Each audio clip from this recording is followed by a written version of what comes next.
Shalom, kebenaran hari ini 9 Maret 2022 bertemakan bunuh diri. Keselamatan adalah usaha Tuhan mengembalikan manusia ke rancangan Allah semula. Sepertinya kalimat ini sederhana dan mudah dipahami secara logis di dalam nalar kita. Tetapi di dalam perjalanan hidup yang kita jalani, ternyata hal ini bukan sesuatu yang sederhana. Benar-benar kompleks dan rumit. Karena di dalam proses dikembalikan ke rancangan Allah semula itu, kita harus memiliki pikiran dan perasaan yang selalu seiring dengan pikiran dan perasaan Allah, sehingga kita selalu sesuai dengan kehendak Allah. Betapa rumitnya ketika hal ini diimplementasikan di dalam hidup. Sebab kita, khususnya yang sudah terlanjur berusia lanjut, sudah membangun cara berpikir, gaya hidup selera nafsu, ambisi yang tidak sesuai dengan standar kesucian Allah. Walau melalui pendidikan budi pekerti, lingkungan yang baik, seseorang bisa baik. Tetapi standar yang Allah kehendaki itu adalah kesuciannya. Kesucian Allah itu bukan dalam bentuk hukum-hukum, aturan-aturan, atau tatanan-tatanan moral, melainkan berangkat dari perasaan Allah sendiri. Kita harus mengerti apa yang Dia rancang untuk kita lakukan dalam hidup ini. Inilah keselamatan itu, yang jika diperjuangkan tidak akan dialami. Banyak orang berusaha tetapi tidak masuk. Itulah sebabnya di Filipi 2 ayat 5 sampai dengan 7 firman Tuhan mengatakan, "Hendaklah kamu dalam hidupmu bersama menaruh pikiran dan perasaan yang terdapat juga dalam Kristus Yesus." Dan itu menunjukkan Yesus telah berhasil memiliki pikiran perasaan Allah, sehingga segala sesuatu yang dilakukan hanya untuk memenuhi apa yang Allah kehendaki dan menyelesaikan apa yang Bapa percayakan kepada Tuhan Yesus untuk diselesaikan dan dikerjakan. Yohanes 4 ayat 34. Dan dalam Filipi 2 ayat 6-8, yang walaupun dalam rupa Allah tidak menganggap kesetaraan dengan Allah itu sebagai milik yang harus dipertahankan, melainkan telah mengosongkan dirinya sendiri dan mengambil rupa seorang hamba dan menjadi sama dengan manusia. Artinya tidak bersyarat. Lalu dalam ayat yang ke-12, karena itu tetaplah kerjakan keselamatanmu dengan takut dan gentar. Menjadi Kristen adalah perjuangan yang berat. Hidup kekristenan adalah perjuangan yang lebih berat dari segala perjuangan yang dilakukan oleh manusia.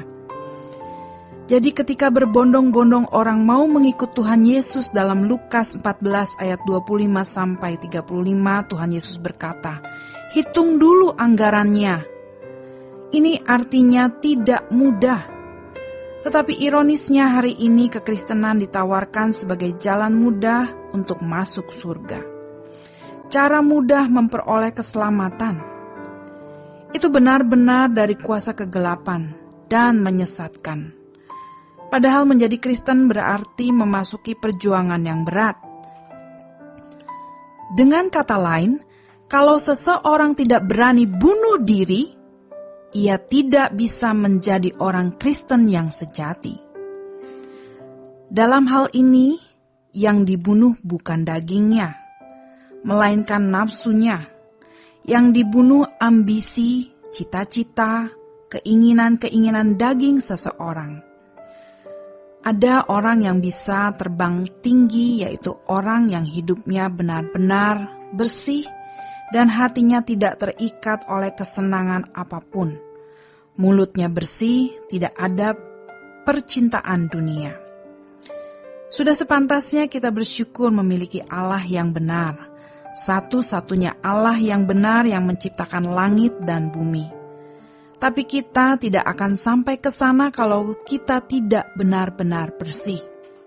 Jadi sejatinya, kekristenan yang kita pahami selama ini bukan Kristen yang orisinil. Matius 19 ayat 21 sampai dengan 23, orang muda yang ingin mengikut Tuhan Yesus tidak menyanggupi syarat yang Tuhan ajukan. Padahal dengan menyanggupi syarat tersebut, meski terkesan seperti bunuh diri, itu akan menghidupkannya.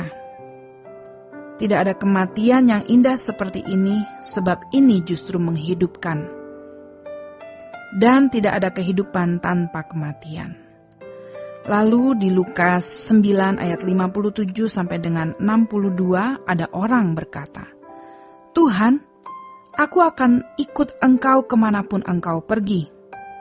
Tuhan berkata, "Serigala mempunyai liang dan burung mempunyai sarang, tetapi anak manusia tidak mempunyai tempat untuk meletakkan kepalanya." Ini adalah gaya hidup normal yang Tuhan kehendaki untuk kita jalani. Tuhan sering membuat kita sadar melalui pukulan dan kadang berulang kali. Maka jangan jadi orang Kristen yang tidak Tuhan perhitungkan. Kalau hari ini para teolog menjelaskan bahwa keselamatan bukan karena perbuatan baik, hal itu bisa mengisyaratkan bahwa keselamatan bisa kita peroleh tanpa usaha dan itu sepertinya mudah. Itu benar-benar menyesatkan. Sehingga banyak orang Kristen tidak mengalami perubahan yang signifikan. Mereka merasa nyaman dan aman. Berpikir bahwa mereka sudah percaya Tuhan Yesus sebagai Tuhan dan Juru Selamatnya.